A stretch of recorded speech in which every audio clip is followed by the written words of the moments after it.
All right, welcome to episode 1.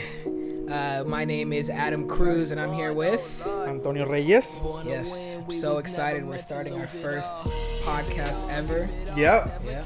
So, yeah, man. We just want to introduce ourselves for those that are listening. Welcome. My name is Adam Cruz, and for those that don't know me, from Los Angeles, California, born and raised. I'm a hip hop artist. Started my own brand, Firstborn. And I'm just here excited to start something new. If you wait long enough, you're going to hear him rap at the end of this podcast. There is a great chance of that. Right. My name is Antonio Reyes. I was born here in the United States. I was raised in Mexico. I moved to the United States when I was 18. I've been here already for about 11 years, almost 12 years. So I live right now in Long Beach, California, and it's been fun. I love living here. I'm actually have the opportunity to be a pastor, a mentor to some others, to walk with people in their spiritual walk in different ways, almost as I do everything. We're probably going to hear our story through this process. Yes, definitely. Today, we want to talk about the struggle of starting something new. Yeah. So, just from the intro and kind of hearing a little bit about our stories, we're going to go into it a little more in depth. But yeah, I want to, just talk about that. And I think we've had a few good conversations and want to dive into struggles of starting something new. So, Antonio, if you have, what are some things that maybe you've, can relate to that, or things that when you think about that struggle, what comes to mind? No, well, I think one of the things that, let's just be honest, we are dreamers, many of us, right? A lot of us, yes. We have visions, we have dreams, we're ambitious to achieve certain things. We want our businesses, our brands, our music, our art, or whatever it is, right? We are very driven to, like, more than anything nowadays, I feel. So I think that the challenge is not to dream. The challenge is to start taking steps towards that vision, right? Towards that goal, towards that dream. And I think that's where many of us, we kind of hesitate about it. Mm-hmm. We hesitate because of different levels that we're going to be talking about right now. And I can completely, I want to say maybe 8 years ago, I dreamed to actually have a podcast. Wow. And this is the reality. Like 8 years later, here I am. We have a conversation. Yeah. And what took me so long? Many other things that it came to my mind. Maybe good excuses, maybe bad excuses. I don't know. So I think that the challenge is that how can we become dreamers? Because the reality is that we are the only species that can actually tangibly transform what we have in our minds and our hearts. We can actually create it, tangibly. Yeah. So yeah, that's kind of like the conversation today. I find it funny that we're right in the middle of recording our first episode, and this is the first time I'm hearing that this is actually something that's been in the works in your mind for 8 years. That's crazy. So thank you for making this happen, because you technically did initiate this. No, thank you. Thank you, because at the end of the day, I feel like this is great, because you and I, we always have good conversations about random things, art, music, anything. And what better to actually do something like this with a great friend? Definitely, man. And I do agree and think that's such a good point, because collaborating with someone and collaborating with a friend to do something like this, I think that makes it only a much better experience. True. So just kind of thinking about this topic of starting something new, clearly this is our latest new thing, right? For us, this is literally the newest thing that we are starting. I'll be honest, the initial struggle for me, I think, was, just thinking like logistically, putting everything together. Right. But even beyond all that, I think the first thing that comes to my mind when you start something new is fear. Completely. Right. Yeah. I think for me, I always have the insecurity and fear of, the first question that usually pops in my mind is, what good do you have to say? Yeah. What good can you bring to this, podcast or thing? Like, obviously with podcasting, like, we're talking, right? Yeah. So, for me, that's always the first thought, is this insecurity of, am I good enough, to actually, put something out that people are going to want to listen to. Yeah, right? completely. I agree with you. I think the security piece of it is huge because you, like you said, start evaluating, do I have something to say? What am I bringing to the table? Because everybody is talking about the same thing. What am I good at? What if I'm not as charismatic, or what if I don't get as much views or comments or interactions? Ooh. Oh, there you go. This is part of the process. See? This is part of the... By the way, this is my wife's. Yes. I like to brag about her. Anyways. For those listening and not watching, we have what is this? Piece of art that just fell on us, but we're good. So anyways, I feel like part of the process is like, how do you get out of that place, right? Fear of like, I feel like just the fear of, because we talk about all this time, right? Like when you create something, when it's like a song, when it's like, for example, for myself, like a preaching and communicating something, it's a piece of who you are, right? Yeah. So when actually people are judging that, like it's judging, they're judging you. Yes. So I think that's very, like, you open your heart for people to see your wounds, for people to see your scars. Yes. So I think that's scary many times, right? Totally. Because they might see that your wounds and your pain is like is whatever, they probably disregard the value that you bring into the table. So all those things I think come to my mind many times. That's really good, man. I mean, even as you bring that up, it literally takes me back to, so I've been creating music, writing and recording my own hip hop music since I was about 10, 11 years ago. I was 16. Okay. So writing a song and putting it out there, many people don't even understand the work that goes behind all that.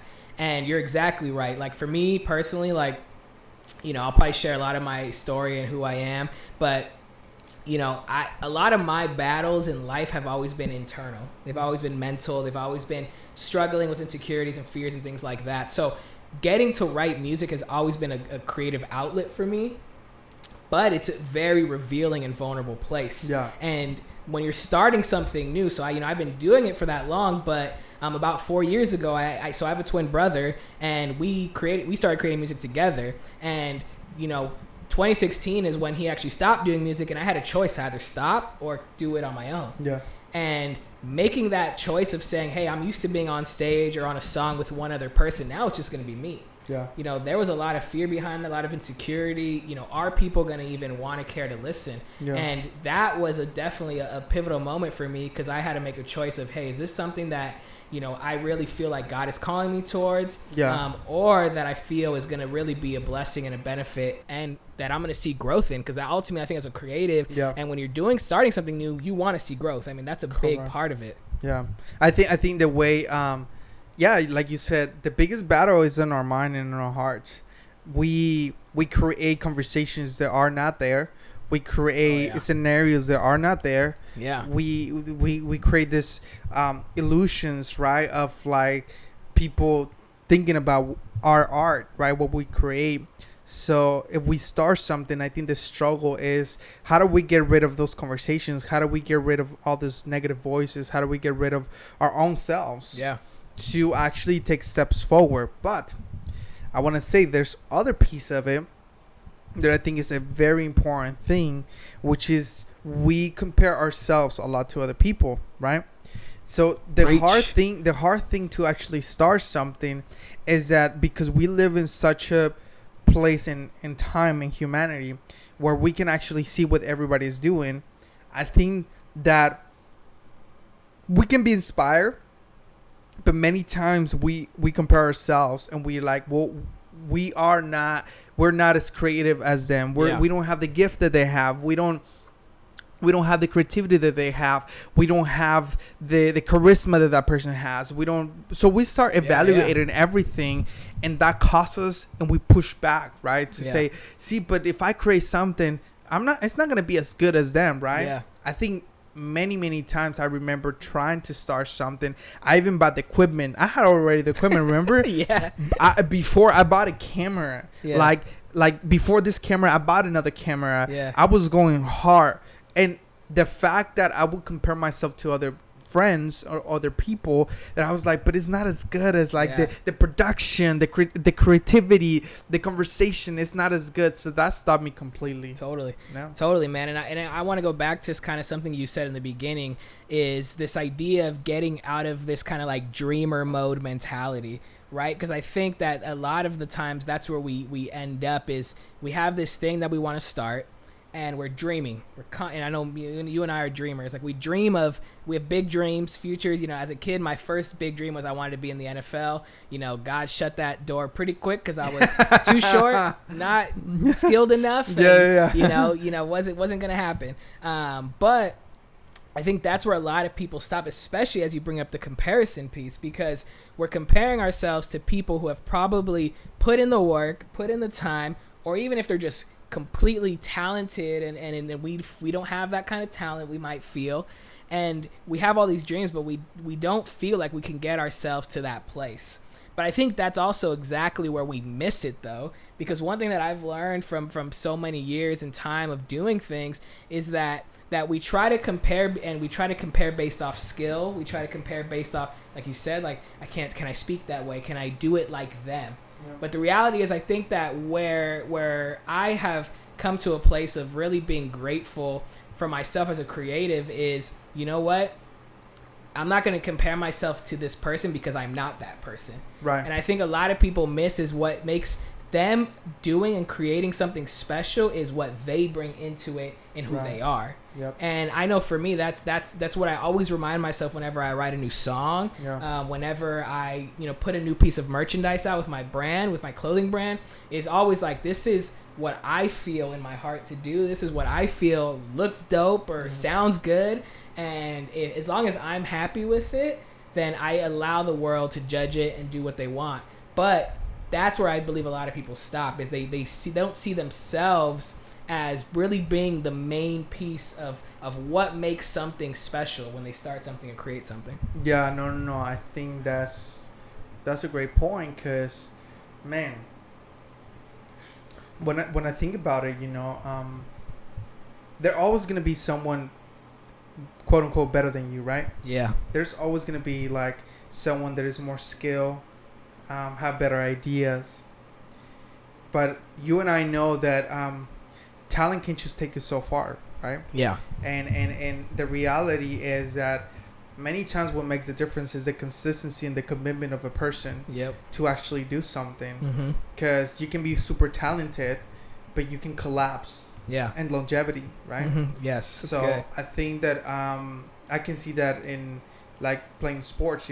Before playing soccer, I remember I was maybe 15, 16 years old, and I was practicing with people that were already ex-professionals, and they were like 21, 22, and I would look at them, and they were probably one of the best people that I ever seen, even in the TV, and I was like, how is that you never made it? Yeah. What happened with you?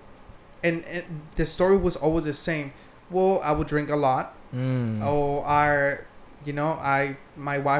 girlfriend got pregnant. Yeah. Or it was something like that all the time, right? All to say is that we, like you said, when we compare ourselves, the reality is that many of those people, they've been doing that for a long time. Yeah. And we don't see that behind the scenes, right? They've been doing like Joe Rogan, like he got just $2 billion. Like $100 million. Oh, there you go. Never mind. Not even close. $1 billion. Dude, imagine. But he's been doing this for like 10 years. Like, I didn't even know who Joe Rogan was like 4 years ago. Yeah, I didn't know. I mean, I knew him because of his. Did you ever watch Fear Factor? Oh, I remember. Yeah. So he's been around, but I had no idea he did a podcast. Yeah. No idea. And look at him. Like, over here, probably one of the most successful podcasts. Yeah. But the reality is that once again, like, I don't want to take us like to another place, but all I'm saying is, like, I think if we actually learn how to, like, not allow the voices and compare ourselves that much. Because, I mean, you can compare yourselves in a healthy way, like, I remember I was reading a book called The Way of the Warrior. Yeah. and they were talking.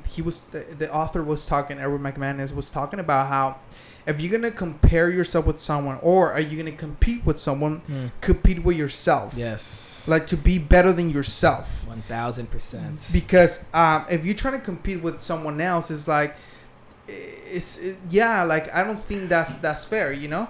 So you said in the beginning that you might hear me rap. Literally have a line in one of my songs that says, "My only competition is whatever I've been dropping." So like, good, let's go. Like, and that was a journey for me to get to that place of realizing, of literally having that battle of constantly comparing myself to other artists and other people. And the biggest one was always age. When I'm like, oh, I'm 27 now. There's someone who's 3 years younger than me, and I'm like, and they're one of the biggest artists. I'm like, how am I older than Justin Bieber? Like, that's ridiculous. Like, you know what I'm saying? Like, stuff like that. And I'm like, that could drive you crazy as an artist, because you're comparing yourself to someone else. And I started to realize, like, I have to only compare myself to myself.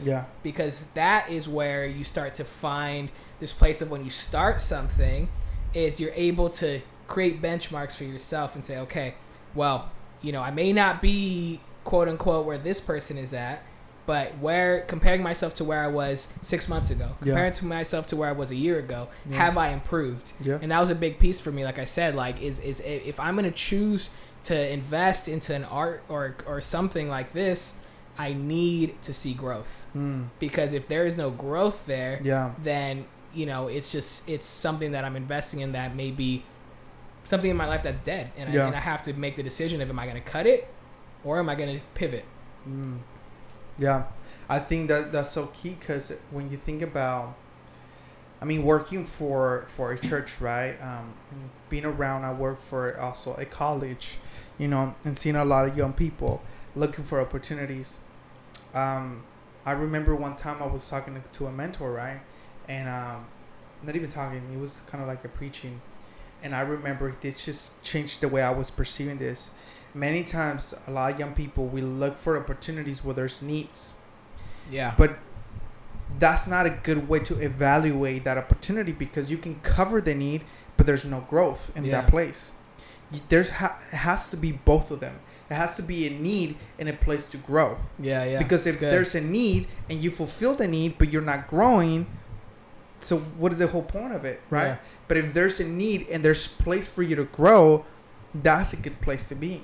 So I think that when it comes down to this, it's true, you know, like if I'm creating something, you know, if I'm creating something that is gonna allow me to expand, I think that's the good decision. And you know, it's funny now that you bring that up, is that I think that what actually is the other side of, like, getting past, like, you started and you're moving forward and whatever that is. So, like, you know, recently for me, 2 years ago, I started my clothing line, the Firstborn, you know, brand. And it's actually like you almost feel safer when there's less chance of growth, because the other side of growth is, how do you manage that growth? Right. And I think a lot of times what we end up doing is, because you kind of brought it up about, like, the soccer players, right? Like, well, why didn't I move forward? Some hurdle came up, some obstacle came up that challenged whether or not, how badly do I want this? And being able to kind of, like, get on the other side of growth and managing that, and being willing to kind of make the steps to evolve away from, okay, this is my new reality, and how do I make a change, and how do I handle that growth? Because growth is not something that just comes and it's all good. No, with growth comes work. Oh yeah, a lot. I think that when you start something, many times we're longing and we're desiring something that we don't know really what we want. It requires a lot of responsibility. That's good. And I think that when I think about myself, you know, in the past 3 years and journey that I've been, now I'm grateful that what I wanted for that time, for that season, at the beginning of my season, like 3 years ago, I'm grateful that it was not given to me, because I will probably collapse. And what was that specifically? So a couple years ago, my wife and I started a church. For some of you guys, you know, like my wife and I, we are part of Pastor team in a church in Long Beach called Revive. And 3 years ago, we always had the desire to actually start a new community, a new church for people. And we had the opportunity. Our community supported us financially in every aspect. But I was 27. My wife was 26. Yeah. Man, we were young to do something like that. We had the passion. We just needed so much more growth and perspective, you know. But anyways, that's a whole nother podcast. Yeah. And we started that. And obviously, your desire as a church planner is like, I want to see growth. I want to see thousands of people coming, numbers, you know, right? to actually, you know, like pack this place. But the reality is that I always, like, now I think about it, what would have happened if that amount of people, that not even the amount of people that I imagine, half of that would have come. We have no way to sustain that growth. Yeah. Right? And even for myself and the character aspect of it, what I wanted, it was not gonna place me in a, it was not gonna position myself in a place where I was gonna be healthy, because I didn't know how to handle such a responsibility. Yeah. So when we think about starting something, you know, I think it's a good thing to think about. What if I'm given what I want? Yes. I ask myself that question often. What if I'm given what I want? Yeah. You know, it's actually a really great question, because I think that's something that really takes you again out of that dreamer mentality and into the realities of, hey, let's play this out a little bit. Yeah. Because I think you made a really great point when you said, like, sometimes we don't even understand what we're asking for. Sometimes we don't even realize what we're trying to start, what we're trying to kind of dive into. And it doesn't mean that should negate us from, like, going and trying it. But I think what that does, and this is something that I learned actually from my brother, was he started to really analyze, as a musical artist, how much work do I need to put in to achieve the highest of highs? And what he actually came to the decision of making was, it's not worth it for him. Yeah. He actually said, like, I need to do something different, because I don't think I'm willing to put in the work. Yeah, that makes a lot of sense. I think talking about starting something, I think that's a huge question we should be asking ourselves.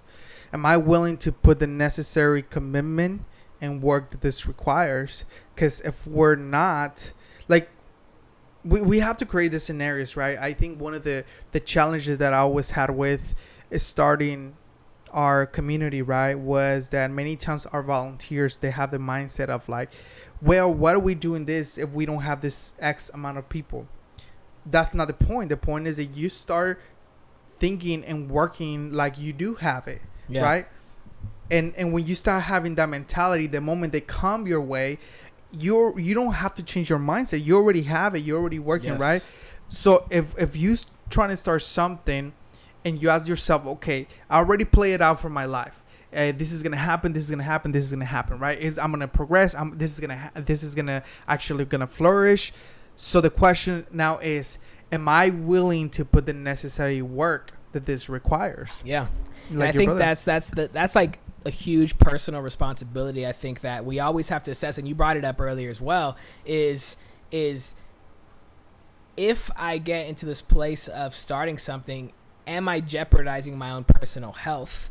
You know what I mean? Is this going to take me of a place of managing my own life, of creating the proper boundaries, of having the right work ethic, of having the right character to be able to manage? Because the thing is, what we don't talk about is what comes with success is I think the people in this world that we really value and look up to isn't the people that are the most successful, but it's the people that get into a place of success and don't lose their character. Yeah. At least for me personally, I think that's huge. And that's actually our next conversation. Yeah, but I don't want to jump into it. But I think that's great, because I mean, when you think about like creating something, if we are actually if we're, like you say, you know, like, if we have to think about ourselves, right?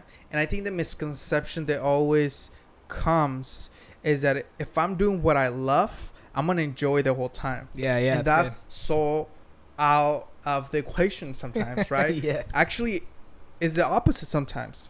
You know, requires more work.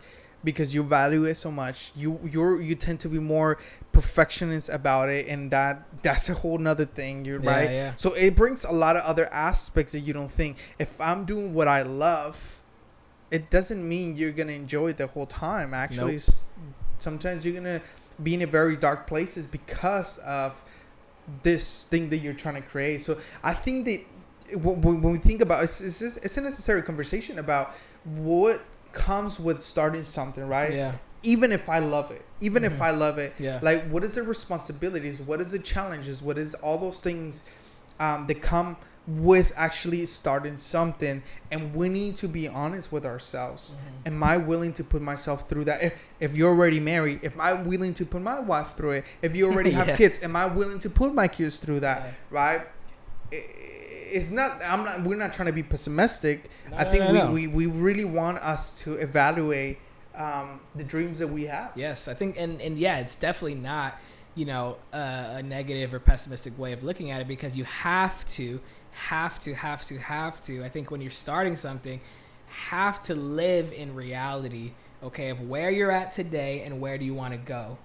You have to set the goals to achieve those things. That's the only way that you're going to achieve. It doesn't just happen. And I think, honestly, as you were talking, I'm thinking is, what has happened is that there's certain quotes that we have listened to that completely draw us astray from the realities of what it looks like to start something or to be successful in something. Because, what I think that quote to me is, if you love what you do, you'll never work another day in your life. And I think there's some validity in that. But I think the problem is that we hear that and we believe that, and we think what we're actually trying to do is get away from work. Yeah. And that's something that I think many of us, that's what we think. When we think of the word work, what comes to mind? A place I don't want to be at, a place I don't want to go, a place that I'm forced to go because I need to make money. And we don't realize that when you're because the thing is, I think we have to be honest, right? As creatives, as entrepreneurs, people who want to start something, a lot of the dreams come to a place of, I want to live off this. I want to be able to work this. I don't want to go to a place I don't necessarily want to be at. But I think what we don't realize is there's that doesn't mean that it's not work. And that doesn't mean you're not going to have bad days, but you might be more passionate about it, and that's where I think we've talked about this before, like that passion isn't enough. Yep. Yep. I think that passion can just carry you to a certain extent. I think commitment and consistency is the key to it. Yeah. Because I think you need to be committed in the moments that you no longer want to do it. You need to be consistent in the moment you're not getting the results that you want, right? Yeah. So I think that you just have to prepare yourself to start a journey where you might want to quit several times. Yes, right? Definitely. You might want to drop the towel many, many times. You just have to prepare yourself emotionally. And maybe this is a whole nother conversation about, like, you need to surround yourself with people that can cheer you up when you no longer want to keep going. Yeah, definitely. Because I think that community is important in moments like this. If you actually trying to do it on your own, it's going to be very tough. Yeah. Because your own voice, can be cool and can be great, but can fade away in very dark moments. Yes. And when I think about commitment, to me, what comes to mind is celebrating the small victories. Yeah.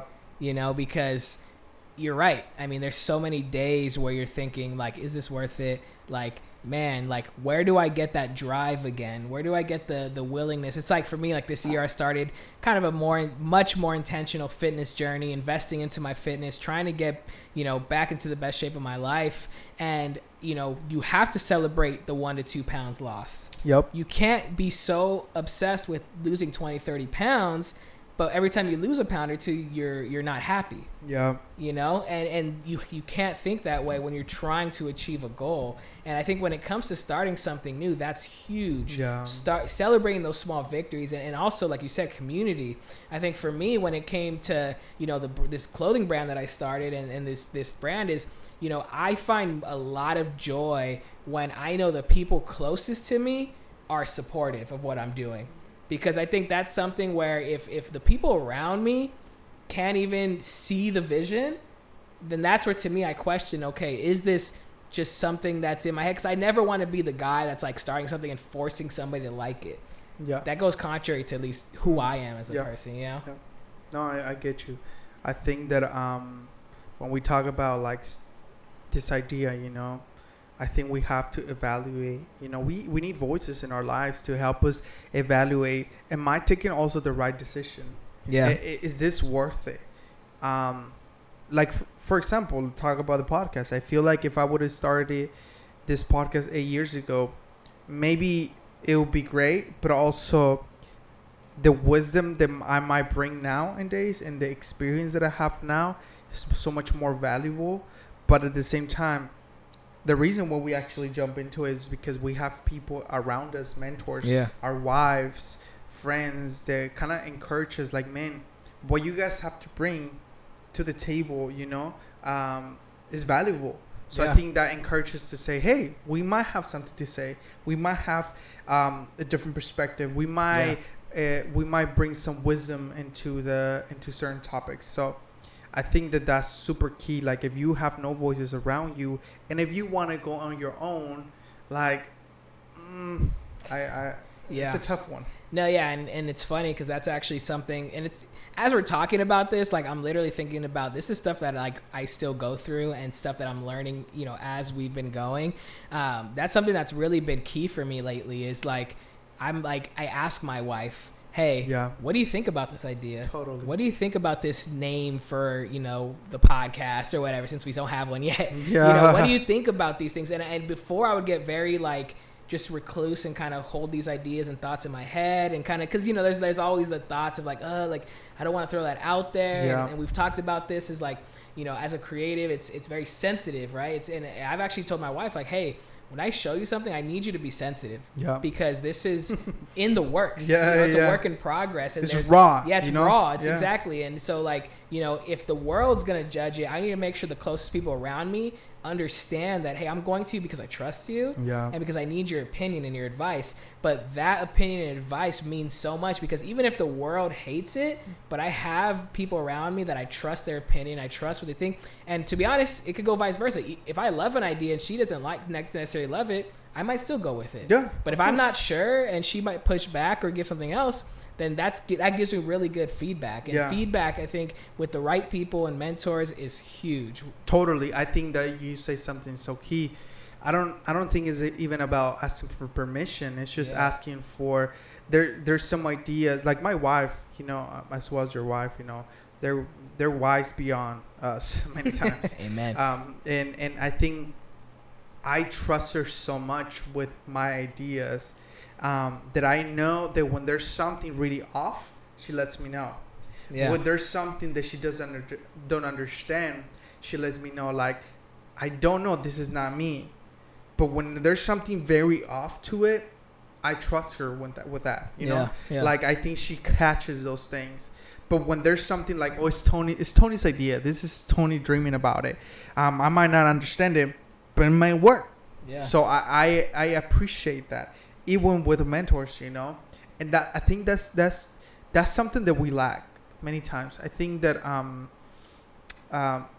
we don't want to share our ideas. We don't want to have people that can not just keep us accountable, but all, like, cheer us up, you know? Like, we do many times, our circles of influence are so pessimistic that it's not even worth sharing, like, our ideas.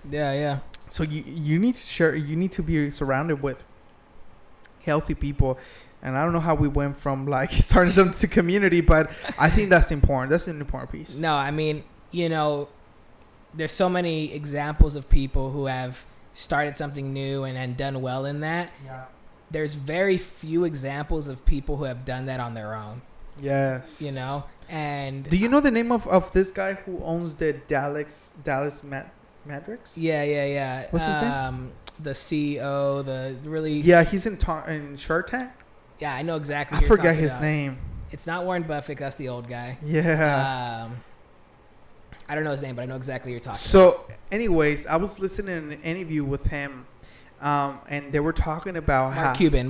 There That's you go. Name. Yes. Mark Cuban. So I was listening to an interview I came across. I don't listen to their interviews much, but I was listening to an interview with him, and they were asking him, so who is your mentors? Who mentor you? Who help you out to get to where you at? And he was like, no one.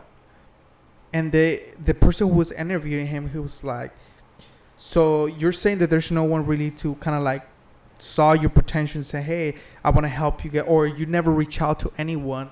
And it's like, he was like, no. He's like, do you have anyone that kind of like inspire you? He's like, of course.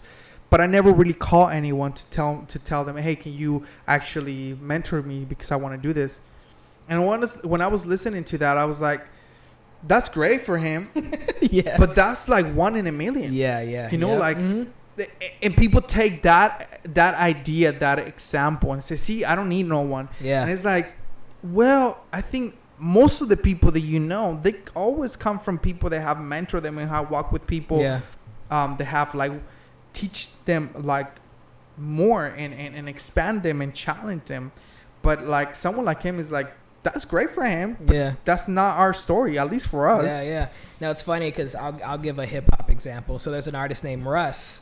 He's pretty popular, and he's very notoriously known for being successful because he did everything on his own. Mm-hmm. He produced the music, he mixed and mastered, he created the artwork and everything, and that's kind of his thing. He put out a song a week, and he was able to do that for a long time and was able to gain success.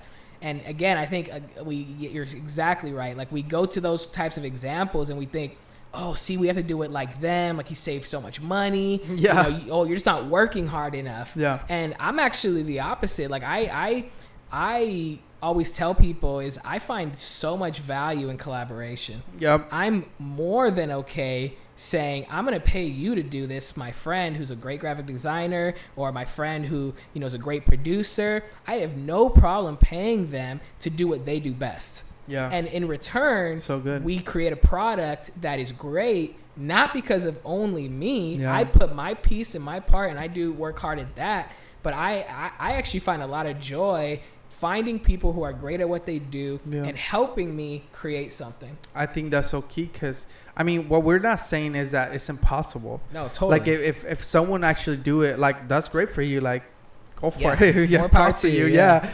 But like, for us, we value the wholeness, of creating something. Like you say, we have friends that we can collaborate, we can ask, like, hey, like, for example, this podcast, like, to me, I find so much more value to create something with you than by myself. Yeah. Or like, if I create anything else, I think to us, we value to select people that are great at what they do and say, hey, I'm willing to actually invest in you because you're investing in me too. So let's do this together, right? So I think that's such an important thing. But yeah.